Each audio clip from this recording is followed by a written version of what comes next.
Program போட்டிருக்காங்க. முதல்ல 234 தொகுதி எங்க இருக்குன்னு முதல்ல அவர் காட்டணும்ல, புரியுதா? முதலமைச்சர் ஆக போறேன்னு சொல்றவருக்கு 234 தொகுதி எங்க இருக்கு, அது தமிழ்நாடு எங்க இருக்கு, தமிழ்நாடு எல்லை எதுன்னு தெரியும். இவர் பாட்டுக்கு தெலுங்கு படத்தில் நடிக்கிற மாதிரி இதுல என்ன இந்த ஊர்லாம் காணாம ஏன் நம்ம இதுல எல்லாம் அந்த பிலிம் சிட்டியிலலாம் ஆளை நிறுத்தல அந்த ஏரியால இல்லைங்க, அது ஆந்திராங்க. ஓ அப்படியா, தெலுங்கானாக்கு போயிடுச்சு. இந்த மாதிரி விஜய்க்கு முதல்ல சொல்லணும் தமிழ்நாடு எவ்வளோ அளவில் இருக்குது. ஷூட்டிங் போன இடம் பூரா நம்ம ஊர்னு நினச்சிட்டாருன்னா என்ன பண்ணுறது? ஸோ அந்த மாதிரி இருக்குது. இனி அவருக்கு 234 தொகுதி எங்கே இருக்குன்னு தெரிய போய்தான் வருஷம் மாணவ மாணவிகளுக்கு விருது வழங்கிட்டு இருக்காரு. ஸோ அது கூட தெரியலை. நீங்கள் எங்கே சார் கோமாவில் இருந்தீங்களா என்னன்னு தெரியலை. உங்களுக்கு தெரியலையா தமிழ்நாடு எவ்வளோ பரப்பளவில் இருக்குது, தமிழ்நாடு எங்கே இருக்குது அப்படின்றத தளபதி விஜய் அண்ணாவோட தங்கச்சியாக நான் உங்களுக்கு சொல்லித்தரேன். தமிழ்நாடு 1,30,058 சதுர கிலோமீட்டர் அளவில் இருக்குது. சரிங்களா? இந்தியாவின் தெற்கு முனையில் இருக்குது தமிழ்நாடு. தமிழ்நாட்டில் எத்தனை 234 தொகுதி இருக்குது, எத்தனை 38 மாவட்டம் இருக்குது, எத்தனை சட்டமன்றம் இருக்குது, எல்லாம் உங்களுக்கு சொல்லித்தரணுமா? இல்லை உங்களுக்கு வேறு டீட்டெயில்ஸ் வேணுதான் சொல்லுங்கள், நாங்கள் சொல்கிறோம் உங்களுக்கு. அதை விட்டுட்டு பொய்யான ஒரு பிரச்சாரத்தை இதை பற்றியே பேசி பேசி பேசி உங்கள் வன்மத்தை கக்காமல் தமிழ்நாட்டை சுற்றி பாருங்கள்.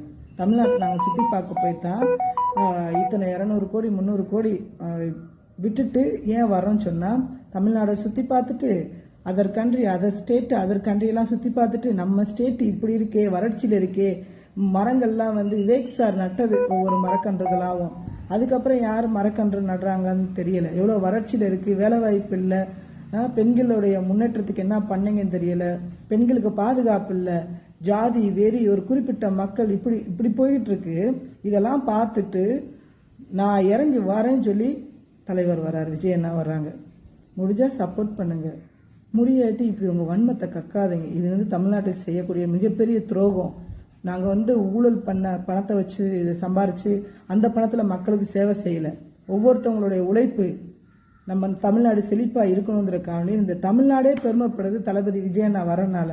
இப்படி ஒரு தொப்பியை போட்டு உங்கள் தொப்பியை கழட்டிட்டு களத்தில் வேலை செஞ்சு மக்கள்கிட்ட நிரூபித்து காட்டுங்க. ஸோ நாங்கள் ஏதாவது தவறு பண்ணோம், எங்களுக்கு ஏதாவது உங்கள் பணத்தை கொள்ளையடி சாப்பிட்டோம்னா அப்போ குறை சொல்லுங்கள், ஏற்றுக்குறோம். சும்மா உட்காந்துக்கிட்டு தமிழ்நாடு எங்கே இருக்குன்னு தெரியுமா? தமிழ்நாடு இந்தியாவின் தெற்கு முனையில் இருக்குது. அதோட பறவை மாநிலம் உங்களுக்கு தெரியுமா சார்? தமிழ்நாட்டுடைய தேசிய விலங்கு என்ன, பறவை என்ன, எல்லாம் உங்களுக்கு தெரியுமா? இங்கே என்ன பெரிய உயர்ந்த சிகரம் இருக்குன்னு கூட உங்களுக்கு தெரியுமா? தொட்டப்பெட்டா முக்கூர்த்தியோட அளவு தெரியுமா? எங்களுக்கு தெரியும் சார், எல்லாத்தையும் எங்களுக்கு நல்லா வளர்த்து வச்சுருக்காரு. உங்களுக்கு தெரியாட்டி சொல்லுங்கள், நான் உங்களுக்கு சொல்லி கொடுக்குறேன்.